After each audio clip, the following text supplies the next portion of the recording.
Alors dans cette vidéo, on va faire l'exercice 2 du TD numéro 4 qui concerne l'application de la loi de Boltzmann au paramagnétisme. Alors dans cet exercice, on traite un modèle d'un spin, non pas discret mais continu. Donc un mouvement, un vecteur qui est continu et qui peut avoir toutes les orientations possibles dans l'espace. Donc voilà, cet exercice, ce modèle est différent du modèle précédent où l'état d'aimantation, le spin de la particule, avait deux valeurs discrètes qui étaient plus 1,5 ou moins 1,5. Ici, elle peut avoir toutes les valeurs possibles, c'est un vecteur orienté dans l'espace, mais de normes fixées. Alors précisément, on va modéliser l'aimantation d'un atome individuel par un vecteur M qui est de normes fixées appelées mu, mais qui peut prendre toutes les orientations possibles. Donc c'est un point sur une sphère, sur la sphère des directions. Et comme tout à l'heure, eh bien s'il y a un champ magnétique extérieur B qui est fixé, eh bien l'énergie de l'atome, de l'aimantation de l'atome avec ce champ magnétique, c'est moins le vecteur M, produit scalaire, le champ magnétique. Alors voilà un petit schéma. Donc il y a un champ magnétique extérieur qui est fixé. Ici, on oriente l'axe Z parallèlement à la direction du champ magnétique. Et voici l'aimantation d'un atome arbitraire, dans une direction arbitraire. Eh bien, on va caractériser son orientation par rapport au champ magnétique par l'angle θ. Et on appellera l'angle φ, qui est l'angle qui donne la direction de M dans le plan horizontal. Eh bien, on a dit que l'énergie de l'atome, c'était moins M produit scalaire avec B, et que M est de module mu, c'est la longueur du vecteur. Eh bien, ça nous fait que l'énergie, c'est donc moins le produit scalaire, donc ça fait la norme de M mu, fois la norme de B, B, fois le cosinus de l'angle entre les deux, donc cosinus θ. Donc voici l'expression de l'énergie. Et en effet, lorsque θ égale 0, eh bien, l'énergie est négative et minimale. Et donc, ça fait que c'est l'état fondamental. Donc, c'est l'état de plus basse énergie. Donc, le spin à très basse énergie sera parallèle au champ magnétique. Et au contraire, à très haute énergie, il sera antiparallèle. C'est important de noter pour la suite que l'énergie ne dépend pas de phi, elle dépend seulement de l'angle θ. Et donc, tous les vecteurs M qui sont sur une même latitude de cette sphère ont la même énergie. L'état de plus haute énergie se trouve ici en bas, et l'état de plus basse énergie, l'état fondamental, est ici en haut. Alors, la première question de ce problème, c'est d'utiliser la loi de Boltzmann pour calculer la probabilité de trouver le moment, l'aimantation de l'atome dans une certaine direction θ. On s'intéresse ici pas à la direction φ, mais seulement à l'angle θ. Donc autrement dit, on cherche la mesure de probabilité sur la variable θ seulement. Alors voici la réponse. Eh bien, en fait, l'aimantation est caractérisée par un point sur cette sphère, et un point de la sphère est caractérisé par l'angle θ, mais aussi l'angle φ. Et on sait, d'après la géométrie, que l'élément de surface sur la sphère, c'est dθ fois sinus θ dφ. On rappelle d'où ça vient, c'est que si on bouge un petit peu le point de dθ, eh bien, on se déplace de dθ, justement. Et si on bouge φ de dφ, eh bien, on se déplace de sinus θ fois dφ. Et donc, ça forme un élément de surface, un petit carré, un petit rectangle, dont la surface est donnée par cette formule. Donc θ et φ s'appellent les coordonnées sphériques d'un point sur la sphère, donc d'une aimantation M. Donc l'état d'aimantation, on le note ici petit m, mais il faut penser que c'est en fait grand M. Et dm, c'est cet élément de surface élémentaire sur la sphère. Et la formulation générale de la loi de Boltzmann, c'est que la probabilité d'un état petit m, donc d'une certaine aimantation, ici, fois dm, fois cet élément de mesure, est égal à une constante de normalisation, fois exponentielle de moins e l'énergie, donc donnée par cette expression, divisé par kt, fois dm, l'élément de mesure. Donc précisément, c'est 1 sur z fois exponentielle de, les moins s'éliminent, donc exponentielle de mu b cos θ sur kt, fois sinus θ dθ dφ. Donc ça c'est la loi de Boltzmann qui nous donne la probabilité d'être à tel ou tel endroit de la sphère, et on voit clairement que, comme on l'avait dit, eh bien, la probabilité augmente avec cos θ. Autrement dit, le point le plus probable, c'est ici le pôle nord, c'est un spin, un moment magnétique parallèle à B. Et le point le moins probable, c'est le point opposé. Mais ce qui nous intéresse ici, ce ne sont pas les points sur la sphère, mais c'est seulement la variable θ. Et on veut oublier l'information sur φ. Eh bien, c'est ce qu'on appelle la loi induite sur θ. Et on l'obtient de la façon suivante à partir de la loi de Boltzmann. Donc la loi induite P de θ dθ, eh bien, il faut prendre cette expression et intégrer seulement sur les valeurs de φ, et garder θ fixé. Autrement dit, dθ, on n'intègre pas sur θ, on laisse dθ à part. Donc on intègre seulement sur φ. Donc φ, c'est ici la position horizontale. Φ varie entre 0 et 2π. Donc on fait l'intégrale de φ de 0 à 2π.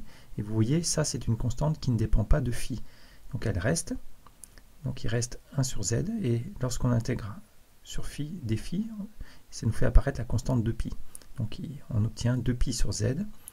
Ici, exponentielle de moins e sur kt, on a vu que c'était exponentielle de mu b cos θ sur kt. Or, mu b sur kt, on appelle ça x, donc ça fait exponentielle de x cos θ, fois sinus θ, dθ.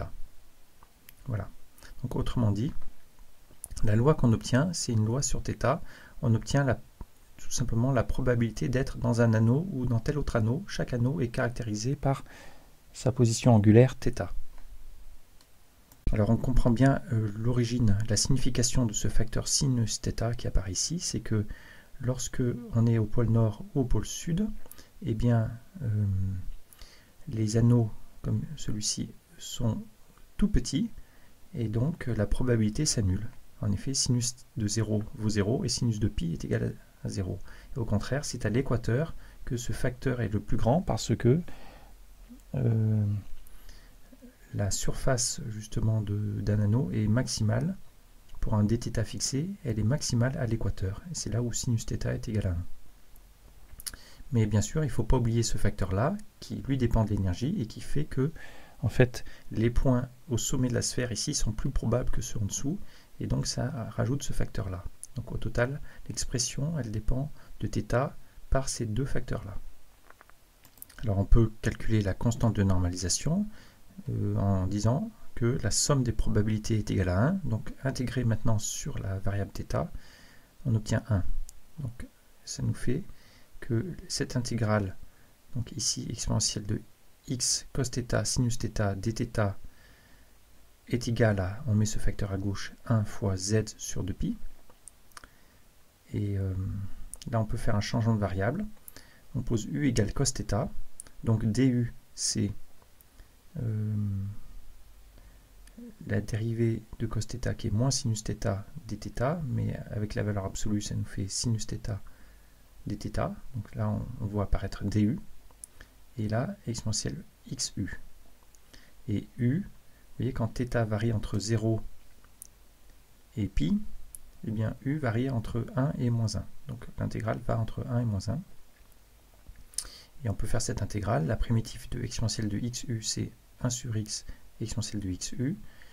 Et la variable, c'est u, qui varie entre 1 et moins 1. Donc ça nous fait 1 sur x fois exponentielle de x moins exponentielle de moins x.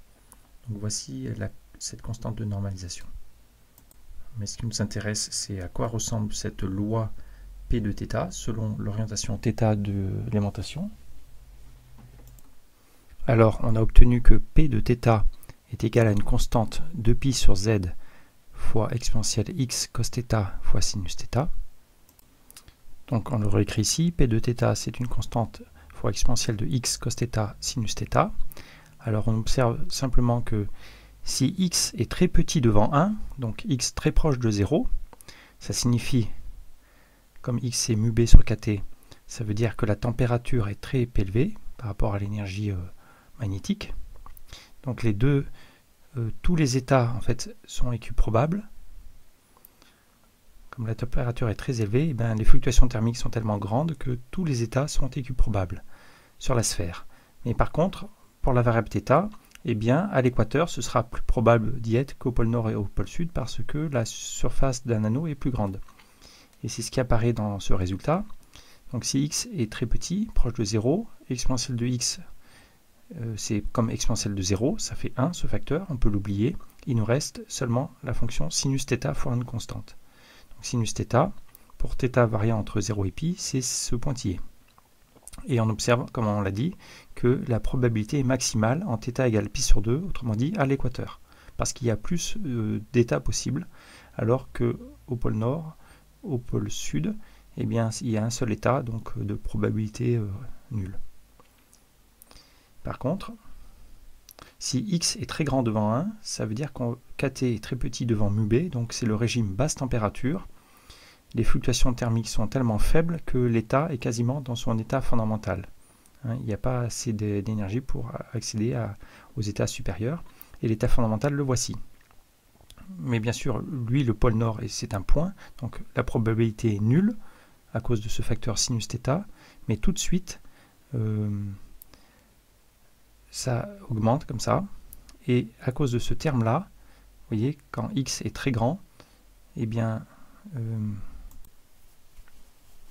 comme cosinus θ décroît avec θ, eh bien, les valeurs de θ les plus probables, c'est θ proche de 0.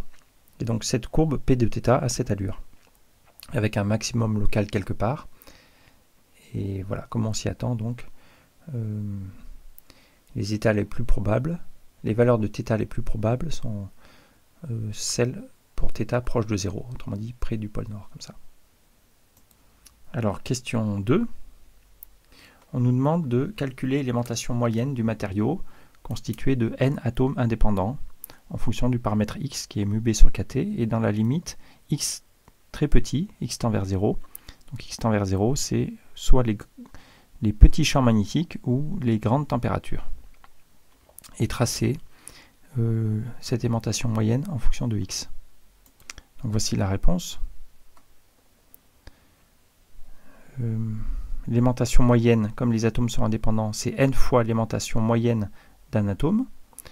Et l'aimantation d'un atome, mz. Donc là, on peut s'intéresser seulement à l'aimantation, la composante seulement selon z, parce que pour des raisons de symétrie, eh bien, les aimantations selon x et y sont symétriques. Ça veut dire que l'aimantation moyenne selon x ou y est nulle. Donc il n'y a que l'aimantation selon z en moyenne qui va persister. Et voilà, et d'après cette figure, la composante selon z de l'aimantation, c'est mu fois cosinus θ. Donc ce qu'il nous faut calculer, c'est la moyenne de mu cosinus θ. Mu c'est une constante, donc il nous faut juste calculer la moyenne de cosinus θ.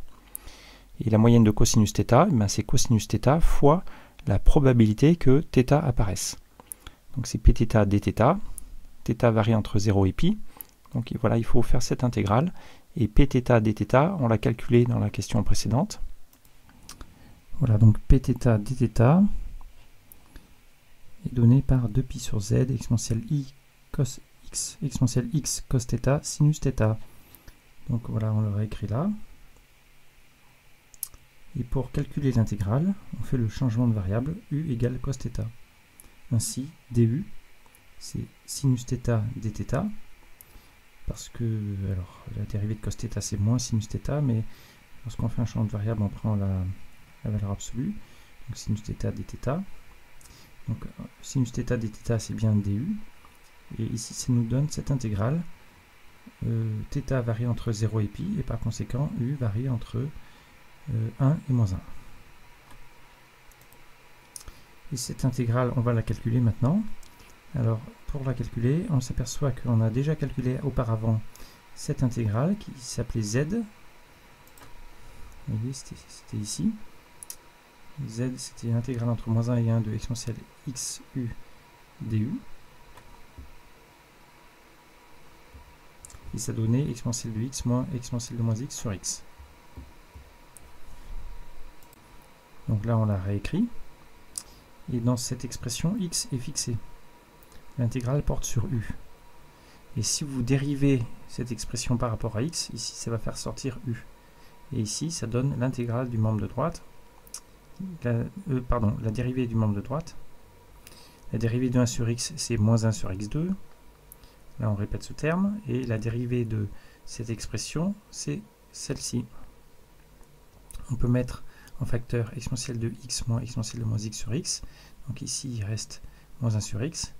Et là, ça fait apparaître au dénominateur exponentielle de x moins exponentielle de moins x. Voilà. Là, on reconnaît cette quantité grand Z, ici devant. Et là, donc moins 1 sur x, on le répète. Et cette expression, c'est cosinus hyperbolique sur sinus hyperbolique. Donc c'est cotangente hyperbolique de x. Au final, l'élémentation moyenne, c'est n mu sur z fois cette intégrale qui est z cotangente hyperbolique de x moins 1 sur x. On l'a écrit là. Les z s'éliminent. Il nous reste cette expression, une constante, fois cette expression de x. Alors, remarquons une chose, c'est que l'élémentation moyenne, c'est n mu sur z, et cette intégrale, on vient de le voir, c'est dz sur x. Voilà. Donc l'élémentation moyenne, c'est ça, c'est dz sur x divisé par z, mais ça, c'est rien d'autre que la dérivée de logarithme de z. Il est habituel en physique statistique d'apercevoir comme ça des expressions donnant les valeurs moyennes, par exemple ici l'élémentation, faisant intervenir le logarithme de la constante de normalisation qui dépend des paramètres, et pour l'occasion on appelle ça la fonction de partition. Donc, ça n'a pas un sens physique vraiment, mais ça a une utilité mathématique pour exprimer justement des grandeurs de valeurs moyennes comme on vient de le faire ici. Mais il n'est pas nécessaire d'apprendre ces formules par cœur. Ici on l'a retrouvé naturellement, vous voyez, en partant de la définition d'une valeur moyenne. Alors l'expression de l'élémentation moyenne en fonction de x est assez compliquée. On va faire une étude, une simplification lorsque le paramètre x tend vers 0. Alors x, on rappelle que x égale mu b sur kt, donc x tend vers 0, ça veut dire que le champ magnétique tend vers 0 ou la température devient très élevée. Donc dans la limite x très petit devant 1, l'exponentielle de x par le développement de Taylor à l'ordre 2, c'est cette expression. Et donc la cotangente hyperbolique de x, par définition, c'est cette expression. On remplace exponentielle de x par son développement de Taylor. Donc ça nous fait 4 expressions ici, qui se simplifient. Et pour donner, après une factorisation, eh bien 1 sur x fois 1 plus x2 sur 2. Et par conséquent, cotangente hyperbolique de x moins 1 sur x, ça élimine le premier terme. Il nous reste x sur 2. Plus un terme négligeable. Et voilà, au final, l'élémentation moyenne, ici, ça fait n mu fois x sur 2, quand x est tout petit. Alors, x, rappelez-vous, c'était mu b sur kt, donc c'est proportionnel à b, le champ magnétique. Et donc, l'élémentation moyenne, c'est une constante fois le champ magnétique. Cette constante, c'est n mu sur 2 fois mu sur kt. Et cette constante s'appelle la susceptibilité magnétique. Voilà, mais ce qui est intéressant, c'est plutôt d'exprimer les choses en fonction de x. On s'aperçoit que quand x donc est tout petit, l'expression de l'élémentation moyenne est proportionnelle à x, c'est la droite en pointillé ici. Et la courbe exacte, qui était cette formule, eh bien quand x tend vers l'infini, ce terme tend vers 0, et cotangente hyperbolique de x tend vers 1 quand x tend vers l'infini, donc l'élémentation tend vers n mu. C'est normal parce que tout les spins sont orientés vers le haut, donc chaque moment magnétique est égal à mu, il y en a n, donc ça fait une aimantation totale, n mu. Voilà, et donc c'est cette asymptote horizontale ici, dans la limite fort champ magnétique ou température basse.